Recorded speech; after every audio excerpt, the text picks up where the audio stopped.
AIIMS New Delhi professor neuro surgery doctor Deepak Agarwal. आज हम sir से ये जानेंगे कि मिर्गी क्या है। मिर्गी का दौरा जो है 2% से ज़्यादा पॉपुलेशन को असर करता है और ये एक दिमाग की बीमारी है जिसकी वजह से इलेक्ट्रिकल पल्सेस पूरे शरीर में जाती हैं और हाथ पैर झटके लेते हैं। इस तरह से बेहोशी भी साथ में हो सकती है। मिर्गी में वास्तव में क्या होता है सर?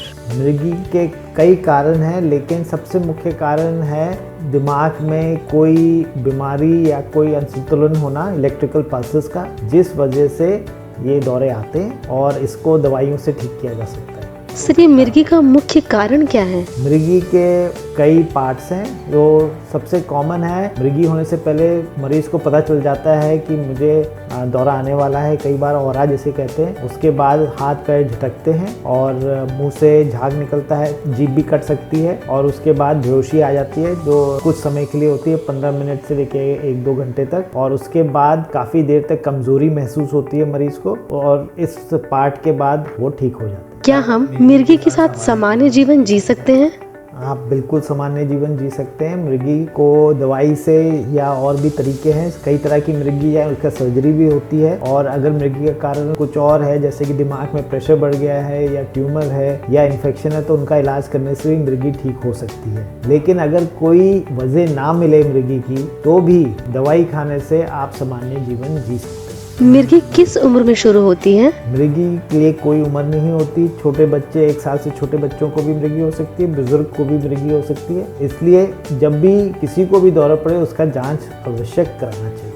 क्या मिर्गी याददाश्त को प्रभावित करती है? नॉर्मली मिर्गी याददाश्त पे असर नहीं करती। कुछ समय के लिए मिर्गी जब होती है, उसके कुछ देर तक याददाश्त पे असर आ सकता है, लेकिन वो घंटों की बात है।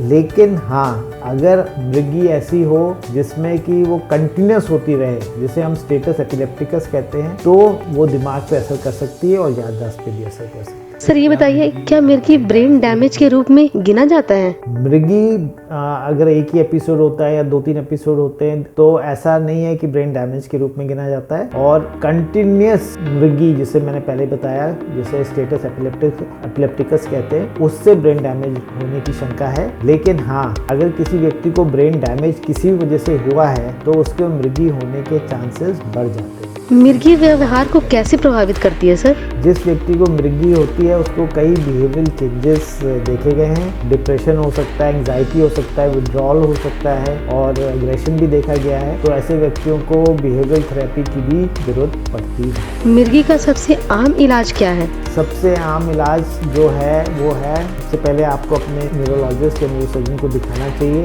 और अपनी जांच करानी चाहिए। जांच में आपका EEG, CT स्कैन, MRI इत्यादि करवाया जाएगा। अगर ये सब नॉर्मल निकलते हैं, तो दवाइयाँ शुरू की जाती है, मिर्गी की दवाई कहते हैं उसको, और वो आपको कंटिन्यूसली नियम से लेनी चाहिए, कम से कम 1 या 2 साल तक।